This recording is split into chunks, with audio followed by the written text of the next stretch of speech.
तो फिर से कंटिन्यू कर रहे हैं हम हिस्ट्री की एमसीक्यू प्रैक्टिस सीरीज़ को, जो कि आपके लिए बहुत ज़्यादा बेनिफिशियल होने वाली है रिवीजन के लिए। आप हमारे पीडीएफ्स को ले सकते हैं, हमारे ऐप्स को डाउनलोड करके प्रिपरेशन को और बेटर बना सकते हैं। हमारे पीडीएफ्स में सारा मटेरियल एक ही जगह, वन स्टॉप सोल्यूशन है हमारी पीडीएफ्स, जिसको आप ले सकते हैं और रिवीजन के लिए अपना मेन कंटेंट बना सकते हैं, जो कि आपको बहुत ही ज़्यादा हेल्पफुल होने वाला है। तो चलिए स्टार्ट करते हैं आपका पहला क्वेश्चन, और वो है भारतीय स्वतंत्रता की प्रतिज्ञा का दूसरा नाम क्या था? What was the another name of Pledge of Indian Independence? तो इसका आंसर हो जाएगा स्वतंत्रता की घोषणा। अगला है, भारत में सहायक गठबंधन प्रणाली की शुरुआत किसने की थी? Subsidiary alliance. तो ये तो बहुत ही इजी क्वेश्चन है, लॉर्ड वेल्सली ने की थी। लॉर्ड वेल्सली ने की थी, ठीक है। अगला है, राजा राम मोहन रॉय के बारे में निम्नलिखित में से कौन सा कथन सही नहीं है? तो पहला है, राजा राम मोहन रॉय का जन्म बंगाल में एक अच्छे परिवार में हुआ था। तो ये सही है। उनकी मृत्यु भारत में 1833 में हुई थी। तो ये गलत है, ठीक है। 1833 में नहीं हुई थी, और कहाँ हुई थी ये भी आपको बताना है, ये वाला गलत है। उन्होंने मुग़ल सम्राट, जो मुग़ल सम्राट अकबर सेकंड थे, उन्होंने राजा का उपाधि दी थी, ठीक है। तो ये सही है। उन्होंने संवाद कौमुदी नाम का अखबार शुरू किया था। तो ये भी सही है। अगला है, गिफ्ट टू मोनोथिस्ट की पुस्तक किसने लिखी है? तो ये राजा राम मोहन रॉय ने ही ये बुक लिखी थी, गिफ्ट टू मोनोथिस्ट। अगला है, निम्नलिखित में से कौन सा कथन सही नहीं है? राजा राम मोहन रॉय ने 1838 में ब्रह्म समाज की स्थापना की थी। तो ब्रह्म समाज की स्थापना तो की थी, लेकिन 1838 में नहीं की थी, ठीक है। ये डेट गलत है। फिर आए, ब्रह्म समाज ने मूर्ति पूजन को त्याग दिया था। हाँ, तो ये भी सही है। राजा राम मोहन रॉय ने बाल विवाह को ख़त्म करने के लिए काम किया था। तो ये भी सही है। फिर 1829 में सती प्रथा को समाप्त कर दिया गया था। तो ये भी सही है, ठीक है। जो सही नहीं है वो 1838 वाला है, क्योंकि तब नहीं की थी उन्होंने स्थापना। निम्नलिखित नेताओं में से कौन ब्रह्म समाज से जुड़ा नहीं है? आत्माराम पांडुरंग, क्योंकि ये किससे जुड़े हुए हैं, इसी सीरीज़ में इसको बताया था मैंने। आपको ये कमेंट करके बताना है। देखिए, राजा राम मोहन राय, केशव चंद्र और देवेंद्रनाथ टैगोर, ये तीनों ही ब्रह्म समाज के मेंबर्स थे, ठीक है। रविन्द्रनाथ टैगोर की मृत्यु के बाद में देवेंद्रनाथ टैगोर और केशव चंद्र सेन ने ब्रह्म समाज के दो हिस्से कर दिए गए थे, और दोनों ने ही अपने अपने ब्रह्म समाज के दो हिस्से कर करके उन्होंने फिर उसको कंटिन्यू किया था। फिर ब्रह्म समाज का विभाजन कब हुआ था? तो 1866 में हुआ था, जो कि मैंने अभी थोड़ी देर पहले बताया था आपको। हिंदू कॉलेज कलकत्ता की स्थापना कब की गई थी? तो 1817 में की गई थी। भारत में सामाजिक सुधारों में ईश्वरचंद्र विद्यासागर का सबसे बड़ा योगदान क्या था? तो ईश्वर चंद्र विद्यासागर जी का नाम हमेशा विडो रिमैरिज और गर्ल एजुकेशन, ठीक है, इसके लिए जाना जाता है, ठीक है। अगला है, प्रतिष्ठा समाज की स्थापना किसने की थी? तो प्रतिष्ठा समाज की स्थापना केशव चंद्र सेन की मदद से आत्माराम पांडुरंग ने की थी, ठीक है। तो ऊपर है ना, आत्माराम पांडुरंग किससे जुड़े हुए? तो प्रतिष्ठा समाज से जुड़े हुए हैं। अगला है, लोकहितवादी किसे कहा जाता है? लोकहितवादी तो उन्हें कहा जाता है गोपाल हरि देशमुख। दीन बंधु किसे कहा जाता है? आपको मुझे कमेंट करके बताना है। अगला, निम्नलिखित में कौन सा कथन सही नहीं है?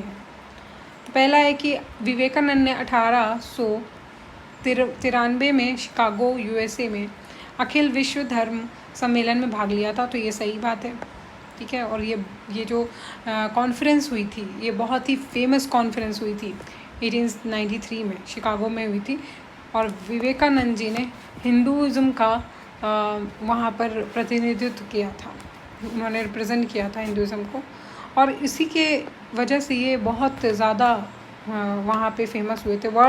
इन्होंने वर्ल्ड फेम जो थी वो ली थी। अगला है, सत्यशोधक समाज की स्थापना ज्योतिबा फुले ने की थी। तो ये सही बात है। अगला, दयानंद सरस्वती ने प्रतिष्ठा समाज की स्थापना की थी। तो ये गलत है। दयानंद सरस्वती ने आर्य समाज की थी। आर्य समाज की स्थापना 1875 में बॉम्बे में हुई थी। तो ये सही है।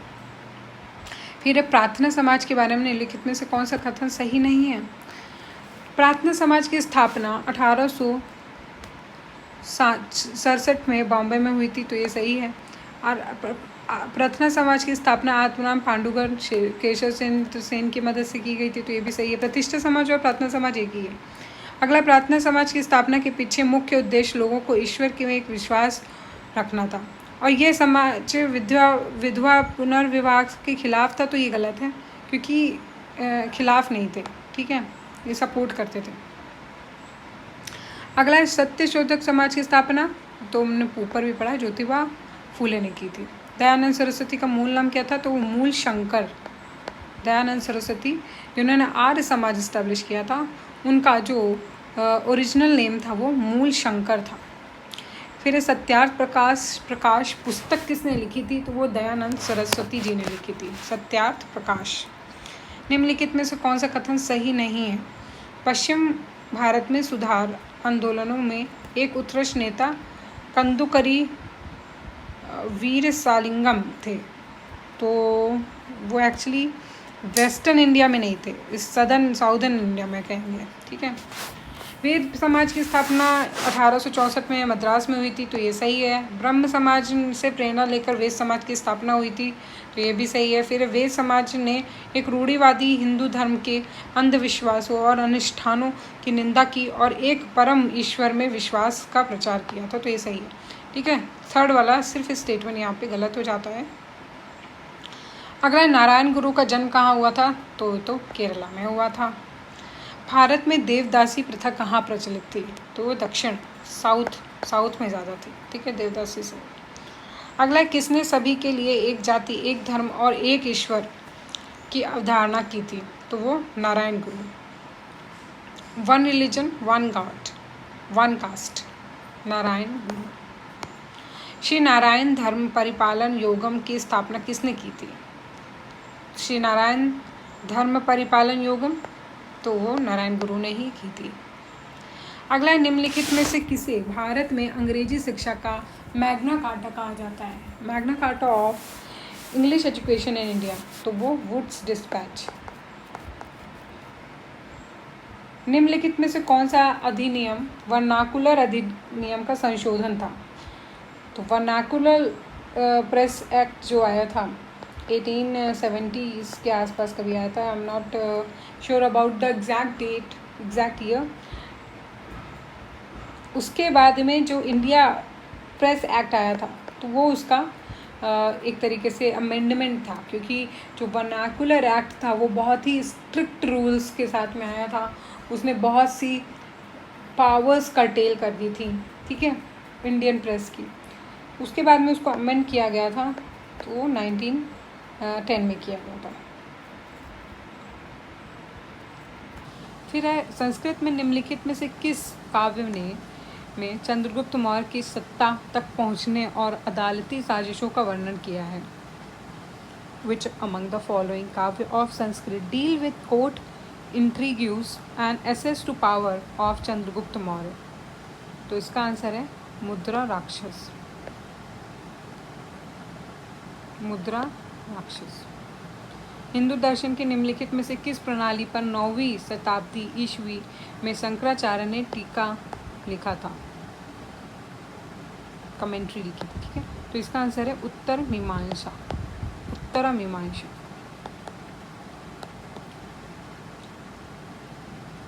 निम्नलिखित में से कौन सा सही नहीं है, तो पहला है 2 Roman regiment were set up in Madurai, Chera शासकों के काल में 2 रोमन मदुरई में स्थापित की गई थी। चेरास के बारे में तो सही नहीं है, यही नहीं सही है। ये चेरा की राजधानी वांजी थी, ठीक है, विदेह की राजधानी मिथिला थी और गढ़वाल राजवंश की राजधानी कन्नौज थी। तो ये राजधानियाँ जो हैं ये थोड़ी इंपॉर्टेंट हो जाती हैं एग्ज़ाम पॉइंट ऑफ व्यू से, इसलिए आप इनको जब भी थ्योरी पढ़ रहे होंगे तो वहाँ पे आपको बहुत ही इनको इम्पोर्टेंस देके पढ़ना होगा। इलाहाबाद में कुंभ मेले की शुरुआत किस राजा ने की थी, वो हर्षवर्धन। अगला है उपनिषद किसके ऊपर बुक है, ठीक है, तो वो दर्शन, फिलोसफिकल बुक्स हैं। What benefits did the Poona pact offer to depressed classes?